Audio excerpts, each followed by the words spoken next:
Franz Kafka said that productivity is being able to do things that you were never able to do. It's as simple as that.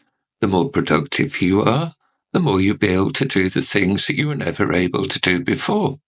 And who wouldn't want that for themselves, their team, or their business?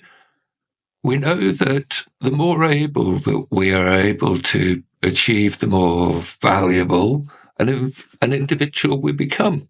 The more valuable an individual we become, the more we are worth to your employer, to your business, and to yourself. It sounds so easy, doesn't it? All you have to do is be more productive. What could be simpler? I think that pretty much anything is a reasonable answer. I think that it's fair to say that if you're reading this, then you want more from life. You want to be able to unlock all of your vast potential and create a bright new future here and now. But it's not as easy as that. We have so many distractions that we have done a great job in training ourselves to react. You know what they are. They're the usual culprits of emails, telephone calls, texts, social media, requests for help, and trying to extricate ourselves from people who are convinced that we want to spend the day talking to them. If you spend your life in a state of Pavlovian response, then you'll never achieve anything, or indeed everything that you're capable of, because all that you'll be doing is reacting to circumstance. You might have a great job title, you might have a great salary, but if all you're doing is reacting, then how can you achieve what you need to achieve? Okay, so you want to do more and not get held back? How do you achieve that? As ever, I guess the following points are not in order of precedence.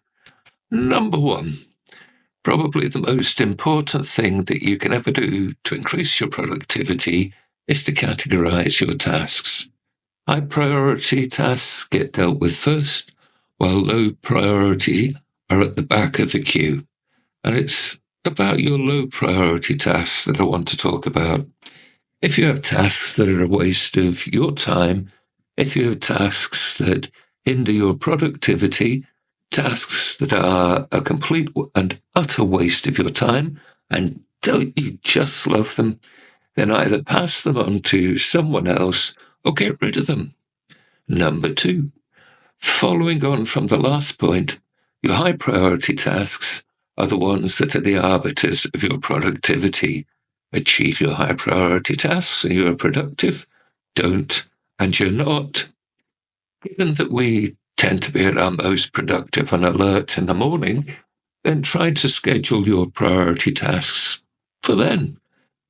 Given that some priority tasks are the kind of tasks that it can be exceedingly nice to procrastinate, doing them in the morning will give you more energy to deal with them vigorously and get the miserable things off your list.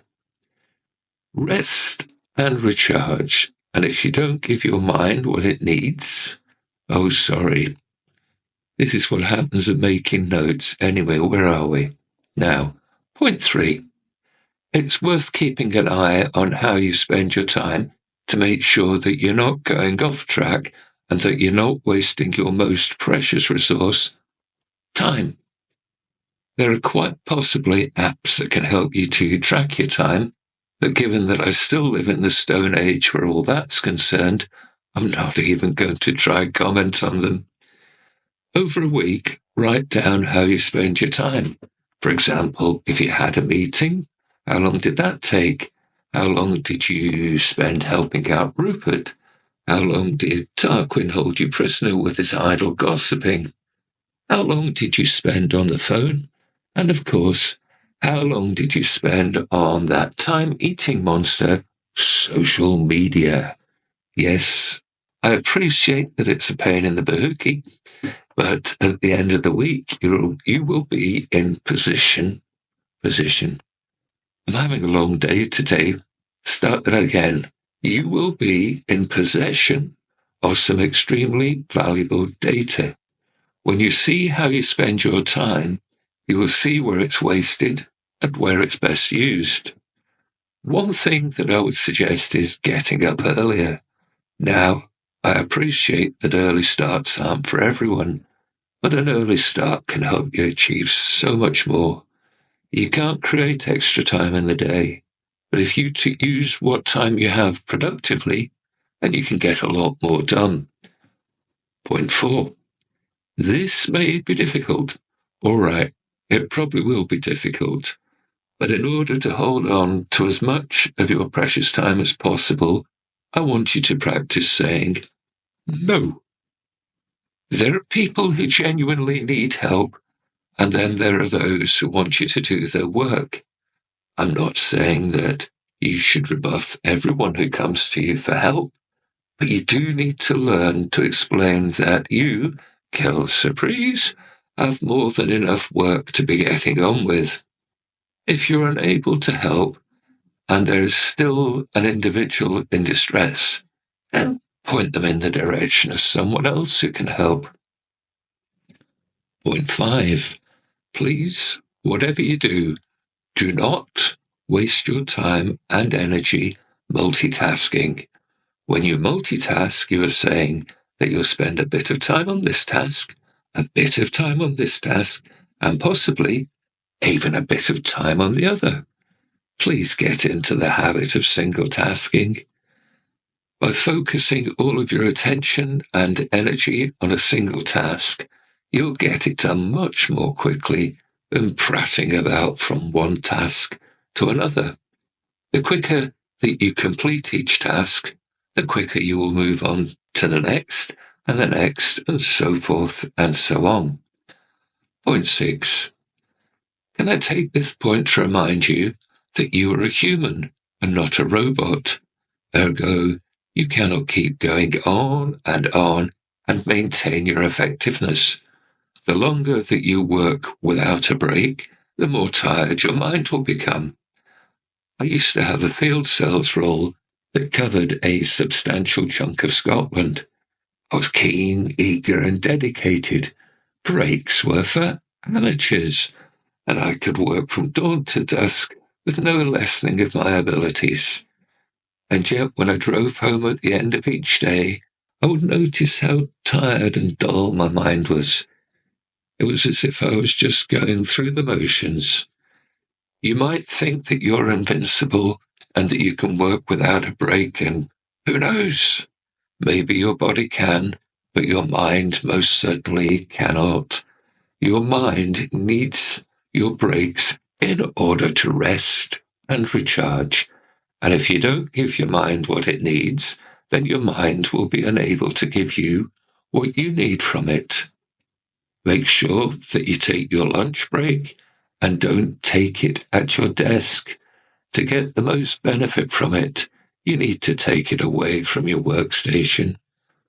And at various points in the day, make sure that you get up and walk about, stretch your legs, answer a call of nature, or get a drink. Anything to get you away from your workstation and your work. Point 7. Know exactly what you're doing on any given day. True, things could occur that make a mockery of what you'd planned, but on the whole, knowing what to expect from a day conditions your mind to understand what you need from it and makes it so much easier to achieve your daily targets. Instead of thinking what you need to do, you already know what needs doing, and you do it. Point 8. There will probably be times when the last thing that you need are distractions. During those disturb me at your peril moments, obviously turn off your phone and have some way of letting those around you knowing that disturbing you would really not be a good idea. Point 9. One thing that I would suggest is that you give yourself deadlines for your tasks. With deadlines, you give yourself a sense of urgency that usually sharpens your focus and it should help you to keep your mind exclusively on your work rather than your distractions. I used to do a personal development magazine, which one of these millennia I will get back to. My deadline was to publish at the 20th of each month.